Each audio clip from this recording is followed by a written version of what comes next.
Aquest manifest per una sanitat de gestió 100% pública i de qualitat.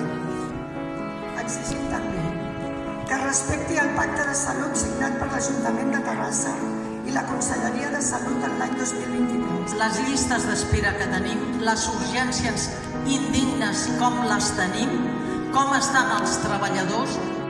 I arribat el moment d'unir forces.